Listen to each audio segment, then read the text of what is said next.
6 മണി 6:30 ആയപ്പോഴത്തേനും വന്നെങ്കിലും അത് 9 മണി ആയപ്പോഴത്തേനും ഫാമിൽ നിന്ന് മുഴുവൻ മൊത്തം തീർന്നു. ആ വന്ന 4 ലോഡും അങ്ങനെയാണ്. വാൽപ്പൊക്കവും വാൽനീട്ടോ എല്ലാം ഉണ്ട്. നല്ല കിടാക്കളാണ്. ആന്റി കുറെ കുട്ടികളെ പിടിച്ചു കൊടുക്കുന്നുണ്ടല്ലോ. എല്ലാം പഠിച്ചല്ലേ? എല്ലാം പഠിച്ചു. നല്ല കുട്ടികളെ അല്ല അവിടുന്ന് അവര് തെരഞ്ഞെടുത്തല്ലേ കയറ്റി വിടുന്നത്? അതെ അതെ. ആ വണ്ടിയിൽ നിന്ന് ഇറങ്ങിയപ്പോഴേ കണ്ടില്ലേ എല്ലാരും പിടിച്ചു നമുക്ക് അതിന്റെ കൊണ്ടേ വിടേണ്ട ഒരു ആവശ്യം. എല്ലാവർക്കും നമസ്കാരം. ഞാനിപ്പോൾ നമ്മുടെ ചേർപ്പുങ്കൽ മുറ ഫാമിലാണ്. നമ്മുടെ കോട്ടയം ജില്ലയിൽ നമ്മുടെ പാലക്കടുത്ത് ചേർപ്പുങ്കൽ മുറ ഫാം നമ്മുടെ ജിബിന്റെയും ബീച്ചറിന്റെ ഫാമാണ്. അപ്പോൾ നമ്മൾ പെരുന്നാളിന് മുമ്പ് ഒരു വീഡിയോ ഉണ്ടായിരുന്നു. അപ്പോൾ പെരുന്നാളിന് ശേഷം നമ്മളിപ്പം ആദ്യമായിട്ടൊരു വീഡിയോ ഇവിടുത്തെ ചെയ്യുന്നത് കേട്ടോ. ഇവിടെ അതിനിടയ്ക്ക് ഒരു 4-5 ലോഡ് വന്നിട്ടുണ്ടായിരുന്നു. അപ്പോൾ ഇന്ന് രാവിലെ ഒരു ലോഡ് പോത്തുകൂട്ടിലെത്തി. നിങ്ങൾക്ക് തന്നെ അറിയാം ഷെഡിലാണ്. ഇനി ഇതാണ് ഈ കാണുന്ന കുറച്ച് കുട്ടികളേ ഉള്ളൂ. ബാക്കി കുട്ടികളെല്ലാം തന്നെ പോയി. അപ്പോൾ അതിന്റെ വീഡിയോ ഒക്കെ ഉൾപ്പെടുത്തിയിട്ടുണ്ട്.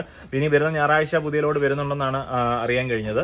അപ്പോൾ നമുക്ക് ജിബിൻ അവിടെ ഹരിയാനയിൽ തന്നെയാണ്. കഴിഞ്ഞ പ്രാവശ്യം നമ്മൾ പറഞ്ഞിട്ടുണ്ടായിരുന്നു. പുള്ളിക്കാരനാണ്